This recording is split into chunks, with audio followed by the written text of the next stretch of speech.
లింగ భైరవి, భూతశుద్ధి వివాహం ఈ రెండు పదాలు ఇప్పుడు బాగా ప్రచారంలో ఉన్న మాటలు. అసలెవరి లింగ భైరవి? ఏ దేవత? లింగ భైరవిని ఎందుకు పూజిస్తారు? లింగ భైరవి ఆరాధన ఎక్కడ చేస్తారు? ఎవరు చేస్తారు? ముఖ్యంగా ఈశా ఫౌండేషన్లో ఉన్న ఈ లింగ భైరవి ఆలయంలో మనం నమ్మలేని, చాలామంది అంగీకరించని ఒక వివాదాస్పద విషయం ఉంది. అదేంటి? అలాగే అసలు భూతశుద్ధి వివాహం అంటే ఏంటి? ఈ పద్ధతిలో వివాహం చేసుకోవడం వలన ఏం జరుగుతుంది? అసలు ఎందుకు చేసుకోవాలి ఈ భూతశుద్ధి వివాహం? ఇది మన హిందూ సంప్రదాయ వివాహ పద్ధతుల్లో అంతగా కనబడదు. మరి దీని ప్రయోజనం ఏంటి? ఇంకో వింత విషయం ఏంటంటే, కొత్తగా వివాహం చేసుకున్న వారే కాదు, ఇప్పటికే వివాహమైన వారు కూడా మళ్ళీ ఇలాంటి వివాహం చేసుకోవచ్చట. ఎందుకలా? ఇలాంటి ఎన్నో విశేషాలు వివరంగా తెలుసుకోవాలంటే వీడియోని స్కిప్ చేయకుండా ఎండ్ వరకు చూడండి. అలాగే ముందైతే వీడియోని లైక్ చేసేయండి, అలాగే హైప్ చేయండి. మీరు లైక్ చేసి హైప్ చేయడం వలన వీడియో మరింత మందికి చేరుతుంది. అరుదైన ఇలాంటి విశేషాలు మరికొంతమందికి తెలుస్తాయి. మరి వీడియోలోకి వెళ్ళిపోదాం పదండి.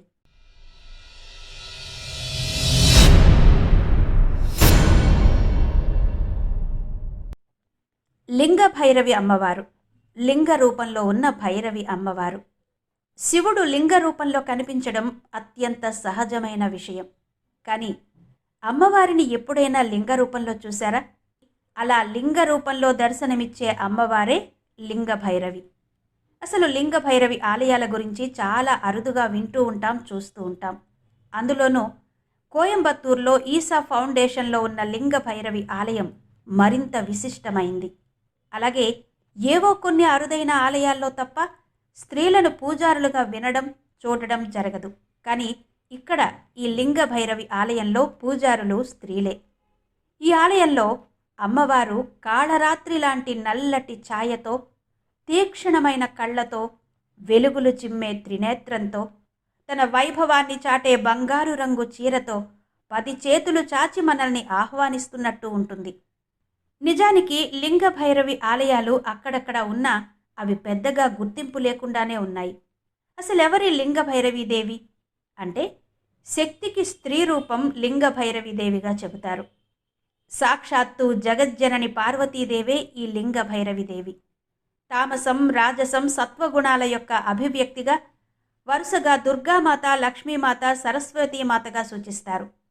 తాంత్రిక యోగ శాస్త్రంలోని అత్యంత శక్తివంతమైన దేవి స్వరూపాల్లో ఒకటి లింగ భైరవి. తాంత్రిక యోగ సంప్రదాయంలో శక్తి స్వరూపంగా పరిగణించే భైరవీదేవికి లింగాకారంలో రూపొందించిన ప్రత్యేక రూపమే లింగ భైరవి.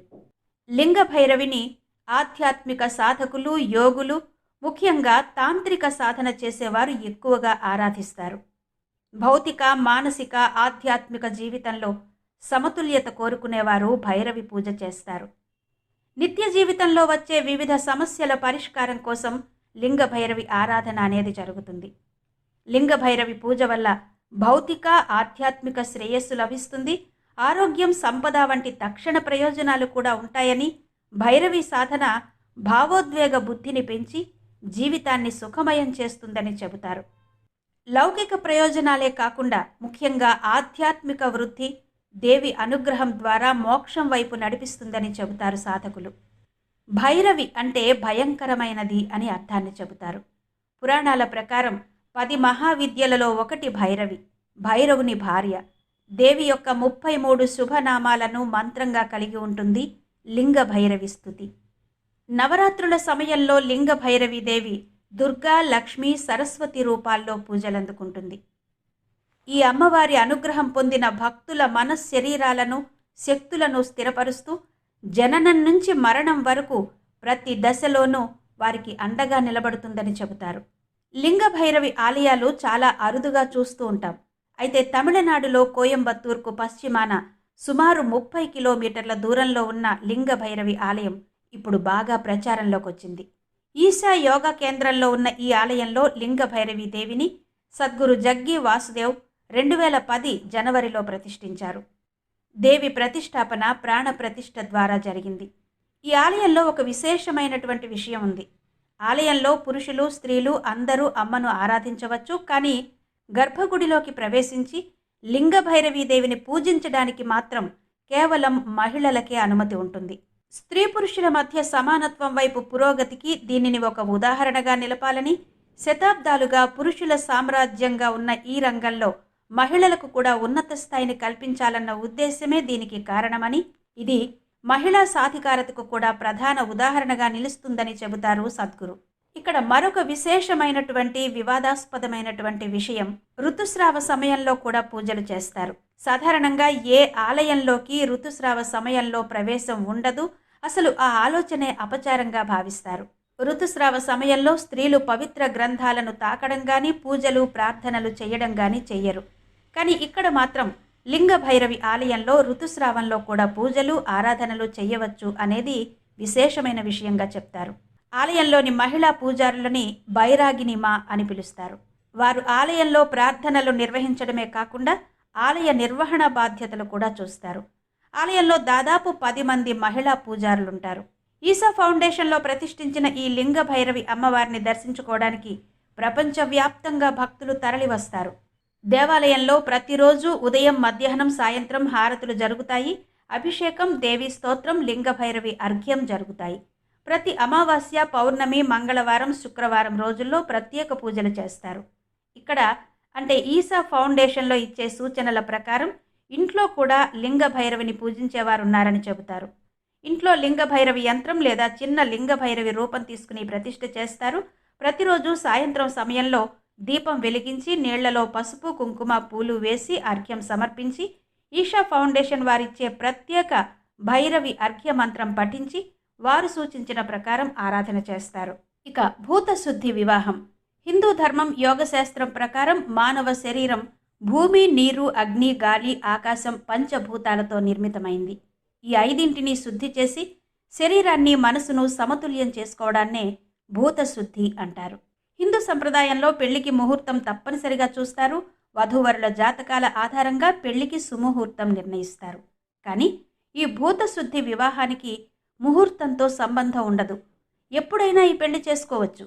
ఈసా ఫౌండేషన్ వారు చెబుతున్న దాని ప్రకారం పెళ్లి కాని వారితో పాటు ఇప్పటికే పెళ్లైన జంటలు కూడా మళ్లీ ఈ భూతశుద్ధి వివాహం చేసుకోవచ్చట. యోగా వ్యవస్థలో ఈ వివాహ మూలాలున్నాయని చెబుతున్నారు. అయితే స్త్రీ గర్భవతి అయితే మాత్రం ఈ క్రతువు చేయకూడదని చెబుతారు. ఈ వివాహంలో అన్ని క్రతువులను కేవలం మహిళా పూజారే నిర్వహిస్తారు. భూతశుద్ధి వివాహంలో సుమంగళిగా పిలిచే ప్రత్యేకంగా శిక్షణ పొందిన వాలంటీర్లు ఈ వివాహం జరిపిస్తారు. భూతశుద్ధి వివాహం అనేది వేల సంవత్సరాలుగా యోగ సంప్రదాయంలో కొనసాగుతున్న పవిత్రమైన వివాహ పద్ధతి అని పెద్దల మాట. పేరుకు తగినట్టుగానే ఇది మనుషుల దేహాల్లోని పంచభూతాలను శుద్ధి చేయడం, వాటిని సమతుల్యంలో ఉంచడం, దంపతుల మధ్య ఆలోచనలు, భావోద్వేగాలు, భౌతికతకు అతీతంగా లోతైన బంధాన్ని ఏర్పరిచే ఆధ్యాత్మిక ప్రక్రియగా చెబుతున్నారు. ఈ భూతశుద్ధి వివాహంలో ఇద్దరు వ్యక్తులు కేవలం శారీరకంగా లేదా మానసికంగా దగ్గరవ్వడం మాత్రమే కాకుండా వారిలోని ప్రాణశక్తి ఒకదానితో ఒకటి పెనవేసుకుంటుంది. వధూవరుల శరీరాల్లోని పంచభూతాలను ఒకే లయలో స్పందించేలా చేయడం ద్వారా వారిద్దరి మధ్య విడదీయలేని ఒక శక్తివంతమైన బంధం ఏర్పడుతుంది. ఇది వారిని భార్యాభర్తలుగా మాత్రమే కాకుండా ముక్తి మార్గంలో ప్రయాణించే సహయాత్రికులుగా మారుస్తుందని చెబుతారు. సాధారణంగా లింగ భైరవి ఆలయాల్లో లేదా కొన్ని ప్రత్యేకమైన స్థలాల్లో మాత్రమే ఇలాంటి వివాహాలు జరుగుతాయని చెబుతున్నారు. ఈ పద్ధతిలో వివాహం జరగడం వల్ల దాంపత్య జీవితం సామరస్యంగా, శాంతియుతంగా ఉండడంతో పాటు దంపతుల జీవితంలో ఆధ్యాత్మికత వికసించేందుకు కూడా దోహదపడుతుందని చెబుతున్నారు. మరి ఈ అంశాల మీద మీ కమెంట్స్ ఏంటి అన్నది నాకు తప్పకుండా తెలియజేయండి. మరో ఆధ్యాత్మిక విశేషంతో మళ్ళీ కలుసుకుందాం. అంతవరకు సెలవు. నమస్తే.